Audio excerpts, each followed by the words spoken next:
Zoheb Hassanali with Friday Night Glory here with Cedar Hill head coach Joey McGuire after a dominant 26-2 win over arch rival DeSoto. Coach, I'm sure you were aware of the rain coming in this week. Did you guys do anything special in practice? It seems like you guys were still pretty good at tackling and limiting turnovers in these weather conditions. You know, that was huge. We had talked about that all week. We got some smart coaches. They're smarter than I am. John Tomlinson, our quarterback coach, Tuesday and Wednesday brought out a bucket of water and dipped the footballs in them. Our deep snapper had to snap with them. You know, our quarterback had to throw with them. The running backs had to handle a wet ball. So I think that was huge tonight. You know, we caused some turnovers, and I don't think we turned the ball over.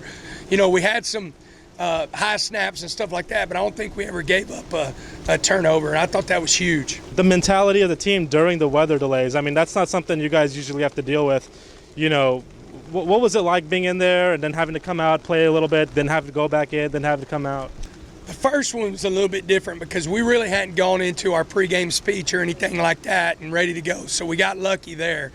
The second one we came back in going into the fourth quarter, we treated that one like a halftime, and we went through, took our pads off, did a little defensive adjustment, talked to them about what we're seeing, what we're not seeing, and so that helped them stay in the mindset that we were fixed to go out just like it was halftime.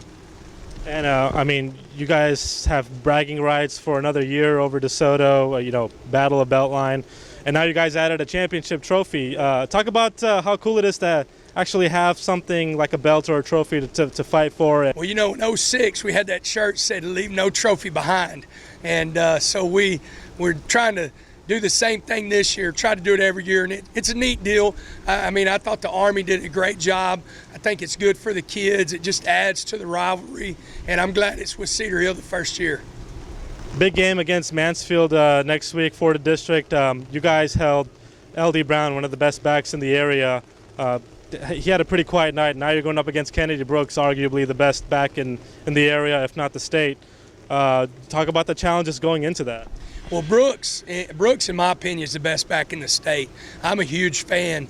I think he's incredible. He plays the football game the way it's supposed to be played, very physical, and so we're going to need a great week of practice. It's a short week. It's probably good that it's short. Last year, I think we had a little bit of DeSoto hangover.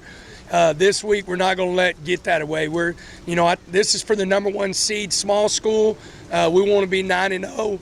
We want that seed and get ready for the playoffs. And it seems like you guys are getting healthy at the right time. You said last time I talked to you, you were out without your starting center. Sounds like Jalen Jackson might be back pretty soon. Talk about you guys, your team getting healthy here towards the end of the season.